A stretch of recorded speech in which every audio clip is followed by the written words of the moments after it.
Sebelum menonton video kali ini, jangan lupa subscribe. Terima kasih.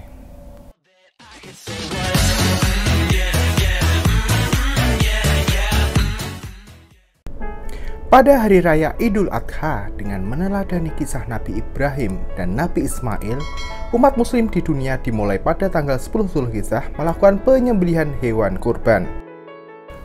Teladan dari Nabi Ibrahim dan putranya Nabi Ismail tersebut memberikan semangat kepada seorang nenek, tepatnya di Kutai Kertanegara.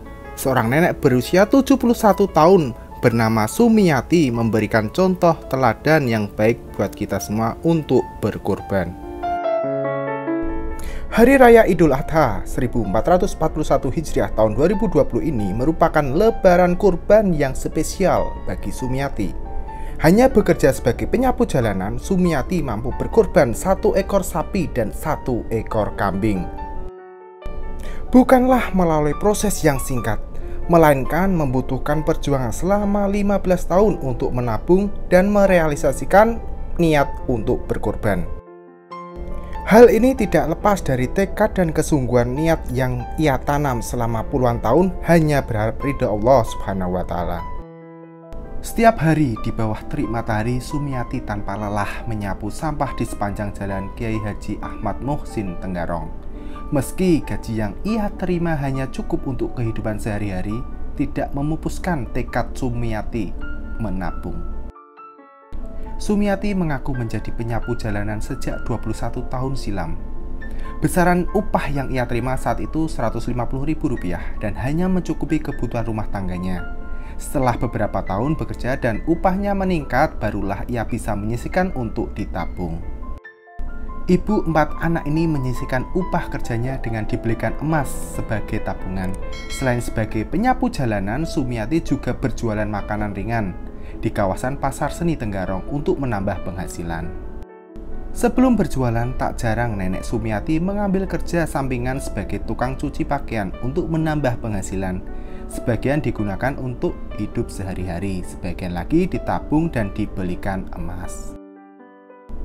Saya senang, maksudnya selagi hidup masih bisa beramal. Anak saya tidak tahu saat saya ajak ke toko emas untuk menjual perhiasan. Baru mereka tahu saya ingin berkorban, tuturnya.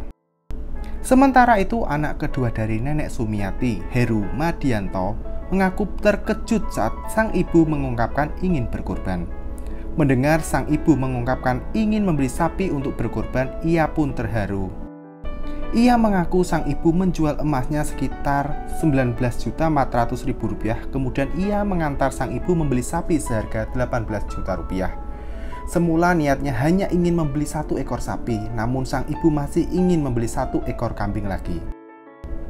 Kemudian sang ibu kembali menjual emasnya yang tersisa, sehingga dibelilah 1 kambing yang ukurannya paling besar dengan harga Rp4.700.000.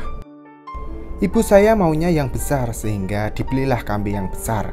Kalau kambing, kakak saya yang mengantar. Kalau sapi, saya yang mengantar, ibu, jelasnya. Masya Allah, semoga kisah inspiratif tersebut membuat kita sadar untuk berkorban, berbagi dengan sesama, tidak pandang apa pekerjaan kita, berapa penghasilan kita miliki. Kalau sudah ada niat yang sungguh-sungguh dan hati yang ikhlas, hal tersebut bukan penghalang buat kita untuk berkorban dan berbagi. Sekian video kali ini. Wassalamualaikum warahmatullahi wabarakatuh.